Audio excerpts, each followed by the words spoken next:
Are you thinking about making a move to Michigan or within Michigan? Then you're going to want to watch this video to make sure that you buy and sell at the right time to maximize your value. Stick around.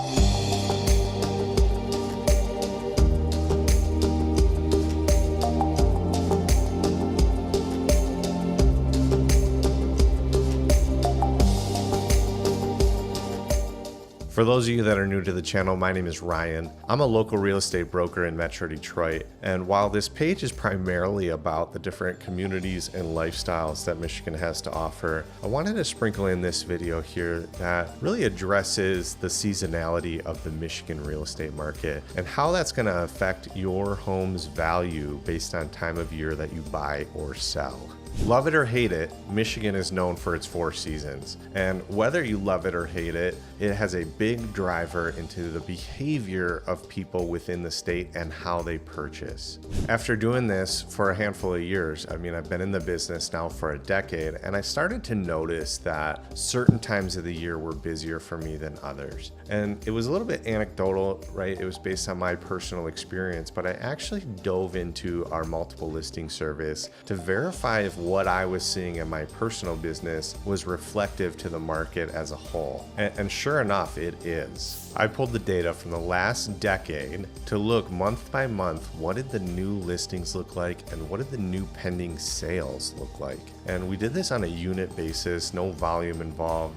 So we're ultimately looking at each unit being one new sale in the market. And what's interesting is if you look at the graph, you can actually see a pretty clear pattern that every year follows. Now, the number of new listings and the number of pending sales may vary in terms of how many thousands of sales there were, but ultimately it follows a pretty repeatable pattern. Now, what you can see from the graph is that December is typically the worst month for new listings. You see a slight uptick in January, a slight downtick in February, but then a steady climb from March through June. And then July, we see a little bit of a downtick. August, we see a little bit of a downtick. What I thought was interesting is that September and October is fairly level, meaning you see typically the same number of new listings in September as you do in October before you start to decline again in November through December and repeat the process year after year. And this actually matches what I would see in the business in terms of February. Surprisingly, always felt like a little bit of a hot month. It seemed like buyers were in the market, but there wasn't really much to sell them. A lot of the questions would always be, when do you think more houses will be on the market? And I would always tell people that, basically between now and June, every week there'll be a few more houses than there were the week before. And so it's cool to look at the graph and actually have that anecdotal evidence validated by the actual evidence of the market as a whole. And if we look at the pending graph, it actually follows basically the same route as the new listings, which makes sense, right? Number of new listings is going to match roughly the number of new pendings. Obviously, not every home is going to sell, so pendings is generally speaking going to be a little bit less than the number of new listings, but in a lot of cases, not substantially so. All right, so what does this mean for you? And now ultimately, it's going to be based on your life circumstances, right? Not everybody can time the market perfectly, but if I were selling a house, I would want to be selling a house towards the beginning half of the upswing in terms of supply and inventory and really pending sales, right? So we see that little dip in February for a lot of years, and then it climbs up there through March, April, May, June. I don't really want to be listing in May and June if I can help it. Ultimately, I want to be in the market when buyers are ready to buy before most of the sellers are ready to sell. So really that end of February, March, April timeframe to me are the best time of the year for you to put your house on the market in terms of maximizing the amount of demand for it and thus the better terms and ultimately price for your property. Now, on the flip side, that's not when I would be ideally buying a home. We see most buyers ready to hit the market once we're through the holidays. They've kind of paid off all of those bills that are associated with the holiday. They've let the weather warm up a bit and they're out ready to buy a house. And a lot of them are ready to buy a house as early as February. And ultimately, a lot of times they're trying to be in before those summer months. And so that's why we actually see a little bit of a dip come July and August. Once we reach July and August, people have kind of reached summer vacation mode. They're taking trips. If they've got kids, they're out of school. They're busy with activities and vacations and what have you.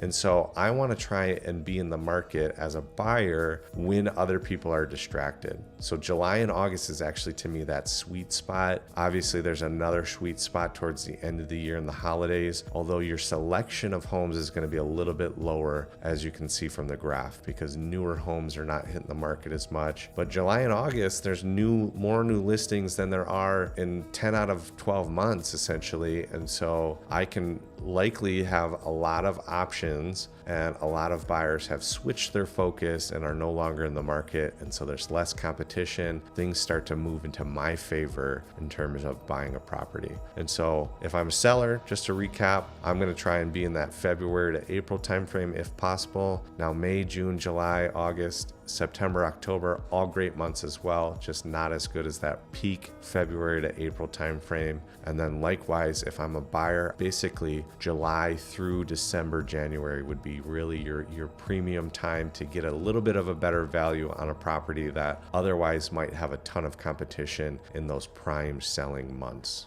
All of that said, I think you should buy a home or sell a home when the timing makes sense for you. The only difference is, how do you go about marketing and pricing a property based on what are the current seasonal market conditions within the area. And that's something that a professional can help you navigate, myself included, if you're interested in that. But ultimately, don't let the seasonality of Michigan deter or detract from reaching your real estate goals that you're looking to accomplish. I hope you got value out of this video. And if you did, will you do me a favor? Hit that like button. Make sure that you subscribe to the channel. Most videos are not typically like this. We're going to be focused primarily on the different communities, lifestyles, home tours, things of that nature that really showcase what Michigan has to offer and the different areas that you might choose to live in. But ultimately, if you're looking for more information about your specific scenario and whatever time of year you happen to be watching in this video, our contact information is in the description below. We'd be happy to connect with you and give you a better idea of what things look like here and now based on your specific circumstances. And until next time, we look forward to seeing you again here on Michigan Living.